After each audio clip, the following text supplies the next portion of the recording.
आगे निकल जाओ ना, साइड में हो जाओ।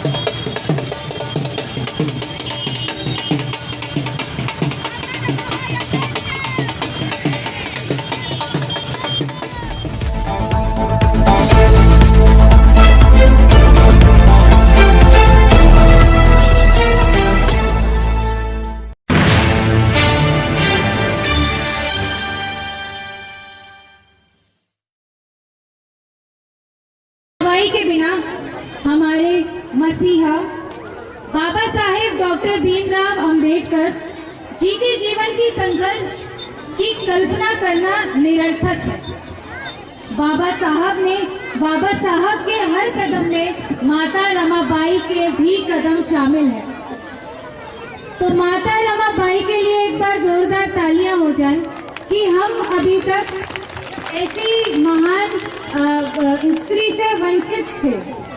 आज उसी तरफ हमारा एक छोटा कदम है। यदि भूखे रहकर बाबा साहेब ने शिक्षा ग्रहण की, तो माता रमाबाई ने भूखे रहकर परिवार व बच्चों का पालन पोषण किया।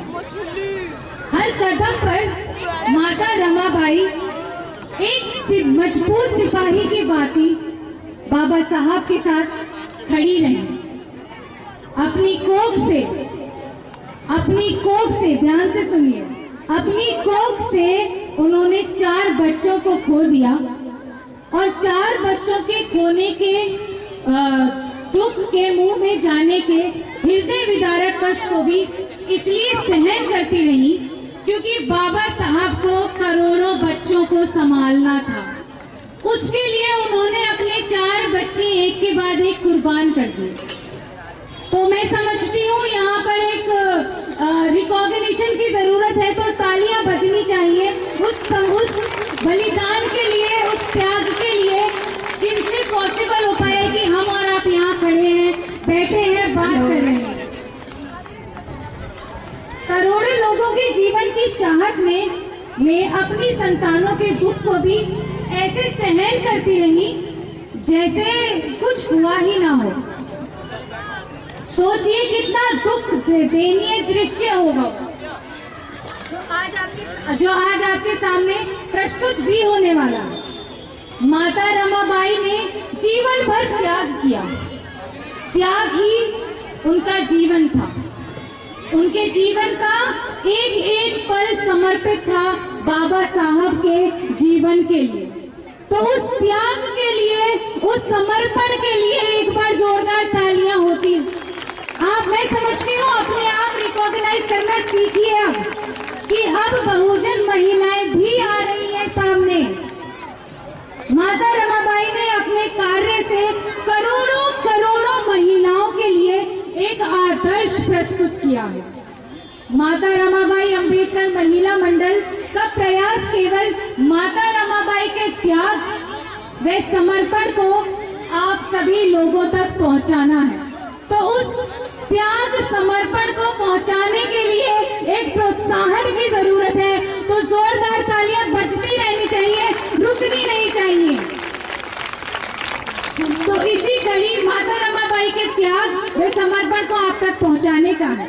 तो इसी कड़ी में माता रमाबाई अंबेडकर महिला मंडल एक छोटा सा नाटक आप सभी के सामने प्रस्तुत करने वाला है। तो आप सब तैयार हैं?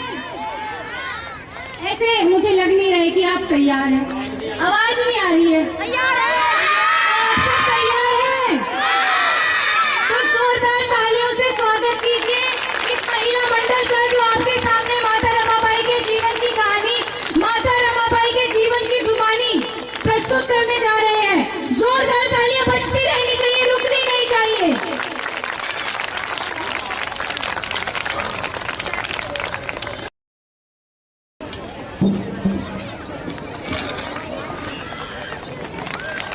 जोरदार तालियां बजाइए। डायरेक्टर्स आने लगे हैं स्टेज पर। अब मैं रानी हूँ। मैं रानी की माँ रुक्मणी हूँ। हम महाराष्ट्र के वड़ंत गांव में रहते हैं। वहीं पर 7 फरवरी 1898 को रामी का जन्म हुआ।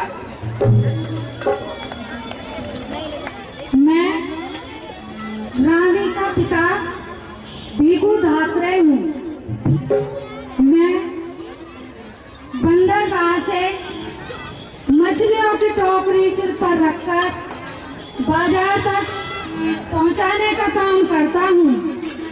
मैं बहुत गरीब आदमी हूँ।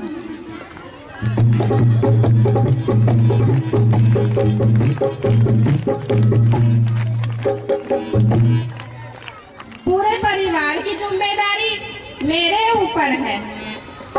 भले ही हम बहुत गरीब हैं, लेकिन मेरे पति और मेरी साझेदारी से हमेशा घर में सुखद माहौल रहता है।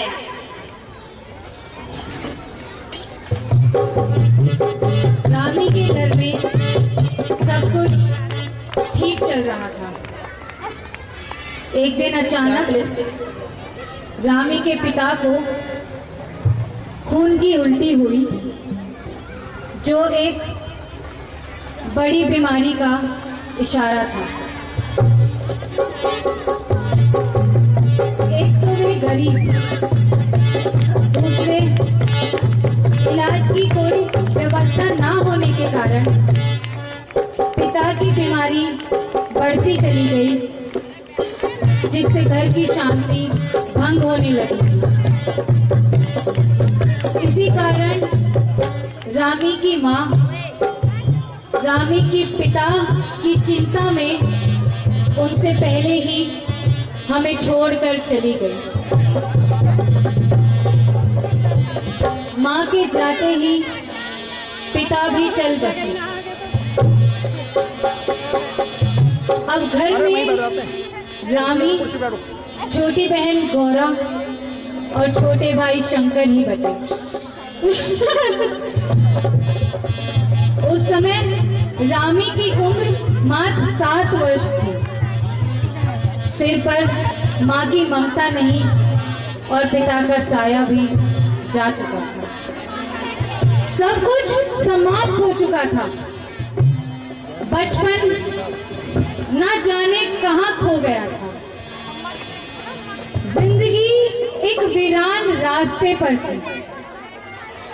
माँ बाप की मौत ने रामी को बचपन में ही जिम्मेदार बना दिया था। जोरदार तालियां बजती रहनी चाहिए। पहला सैक्रिफाइस रामी ने देख लिया है।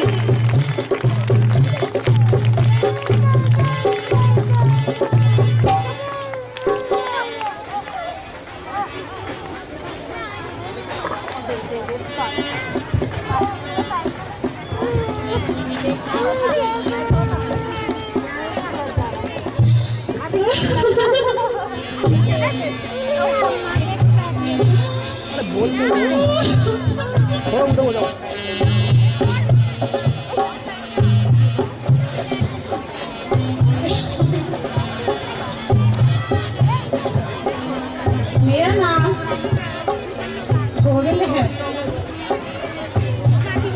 मैं रामी का मामा हूँ।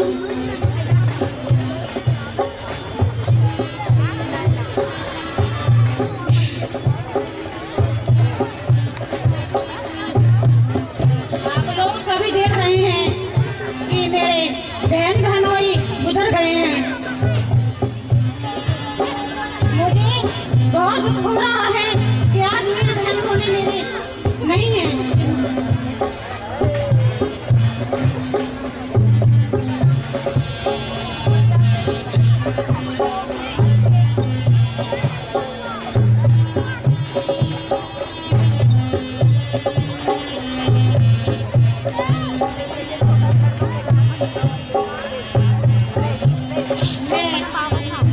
तीनों बच्चों को घर मुंबई लेकर जा रहा हूँ। रामी मुंबई पहुंच चुकी है गोविंद के साथ, उनके मामा के साथ।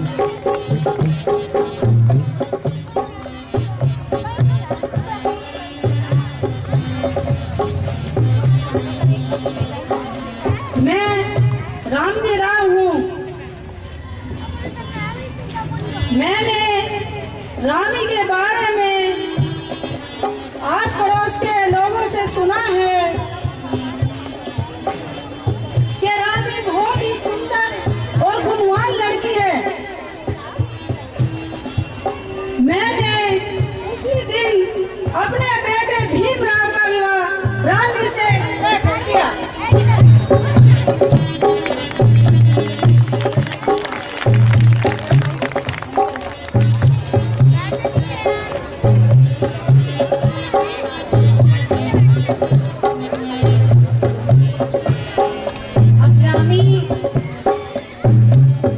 हो चुकी है बाबा साहेब से, खुशी का माहौल है, खुशी मनाइए। ये पहली खुशी है इतने लंबे समय के बाद, माँ बाप को खोजने के बाद राम जी राम ने प्यार दिया उन्हें। खुशी मना रहा है पूरा गाँव। अब रामी गाँव आ चुकी है, बाबा साहब के गाँव शादी हो चुकी है, तो सब में खुशी मननी चाहिए। ऑडियंस भी खुशी मनाए जोर जोर से। ये सारी खुशी नहीं मना रही है, खुशी मनाए।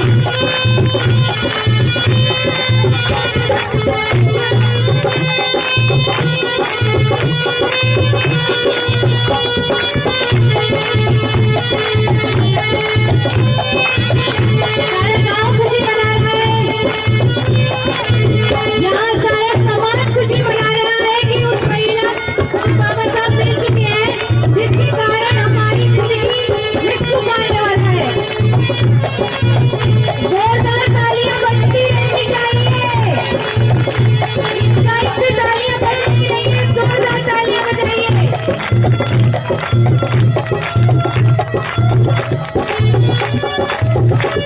ये खुशी का माहौल है। रामी का विवाह हो चुका है और अब रामी बाबा साहब के गांव में आ चुकी है। नाटक को आगे बढ़ाते हैं।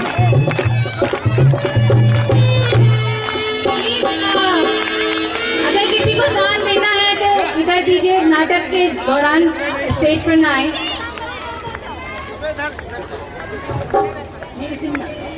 कन्यादान कन्यादान का अनाउंसमेंट कर दो ना, कर दो। अगर आप दान देना चाहते हैं तो प्लीज नाटक के दौरान स्टेज पर ना आए।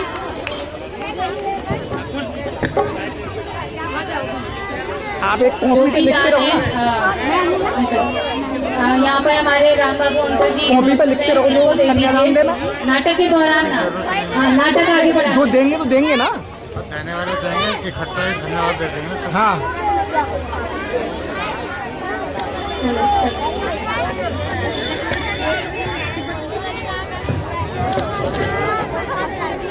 शांति बनाए रखें, बहुत जरूरी है। अगर नाटक का मजा लेना है तो शांति बनाए रखें, शांति बनी रहनी चाहिए।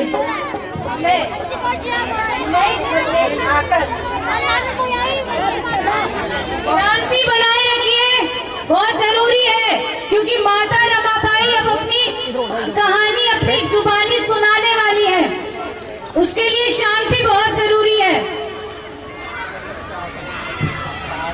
मुझे घर में सभी रमा कहते थे, थोड़ा माइक ऊपर लगा लो ना।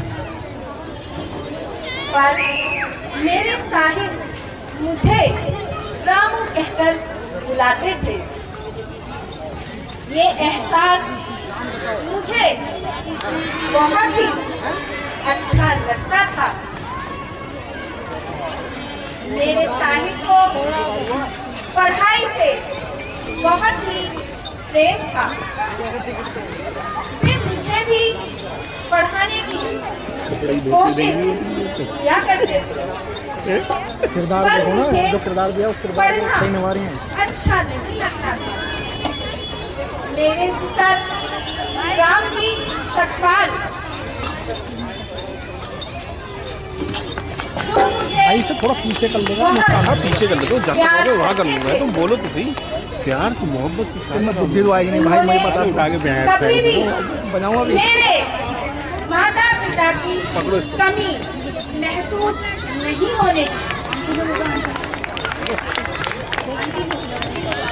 अब ठीक है ना, बुद्धि हो जब ना।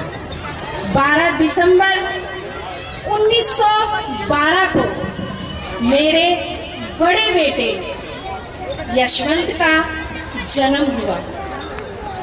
मैं बहुत खुश थी, मेरे ससुर भी बहुत खुश थे। वे राष्ट्रपिता ज्योतिराव फूले को बहुत मानते थे। उनके बेटे का नाम यशवंत था,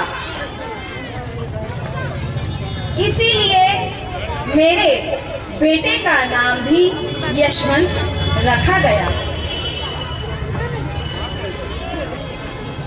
एक दिन अचानक मेरे ससुर रामजी सकपाल की तबीयत बिगड़ जाती है। अरे ऐसे सब बार जाओ, उधर जाओ। सुनो, अरे बिगड़ जाती है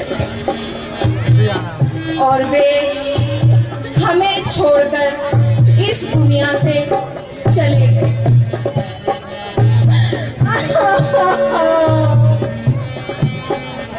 खुशी के बाद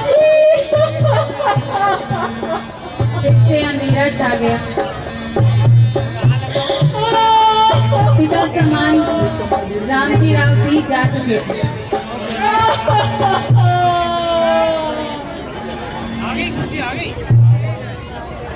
फिर से दुख के काले बादल थे रमाबाई के जीवन में। इस एहसास को बखूबी दर्शाती हुई हमारी रमाबाई की किरदार निभाने वाली रेणु जी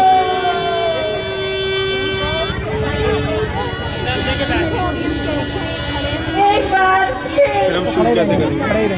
बोल दो ना। ये हिल रहे हैं ना, स्टिल होता तो कोई प्रॉब्लम हम अनाथ हो गए। नहीं है ना। एक बार फिर हम अनाथ हो गए। एक दिन मेरे साहिब को विदेश से चेयर मंगा लो ना एक अपने। पढ़ाई करने के लिए चेयर तक करेंगे क्या, फिर डिस्टर्ब हो जाएगा ज़्यादा। बड़ौदा के राजा साई जी गायकवाड़ द्वारा चुना गया। मैं बहुत खुश थी, मैं बहुत खुश थी, लेकिन अकेले ही पूरे परिवार का बोझ उठाना मानो पहाड़ जैसा दिख रहा था। साहिब पढ़ाई करने विदेश चले गए और मैं यहाँ मेहनत करके अपने परिवार का पेट भरने लगी। उस समय मेरी उम्र 16 वर्ष की थी और 7-8 लोगों का परिवार था, लेकिन घर में कोई दूसरा कमाने वाला नहीं था। वो 4 साल पहाड़ जैसे कटे, मानो जिंदगी गरीबी और बेबसी की काल कोठरी में कैद होकर रह गई हो। एक दिन फिर से मेरे साहिब की चिट्ठी आई। फिर से खुशी आई, इस बार साहिब की चिट्ठी आई। तो बाबा साहब की चिट्ठी आई है। तालियां बजाते रहिए, इनका प्रोत्साहन भी बढ़ेगा, माहौल थोड़ा गर्म भी रहेगा। कि वे वापस आ रहे हैं।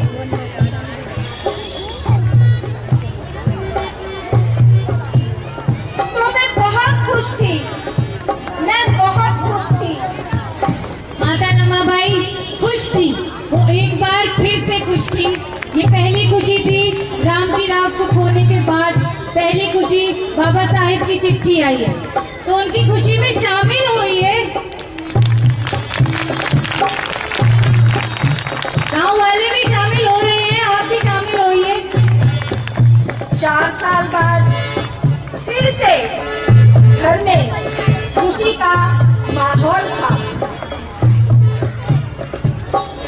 लेकिन यह क्या, मेरे साहिब फिर से ऊंची पढ़ाई करने के लिए विदेश चले गए और हमारी फिर वही परिस्थिति आ गई। आर्थिक तंगी से जूझते हुए मैं जैसे तैसे अपने परिवार को संभाल रही कि तभी अचानक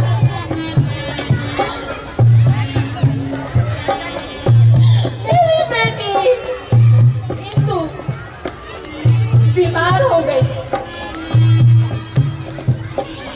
लेकिन तभी साहिब की विदेश से चिट्ठी आई कि मुझे कुछ पैसों की जरूरत है। मेरे पास जो पैसे थे मैंने साहिब को भेज दिए।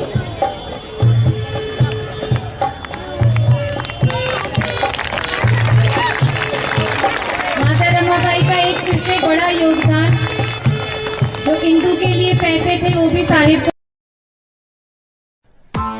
Press the bell icon on the YouTube app and never miss another update.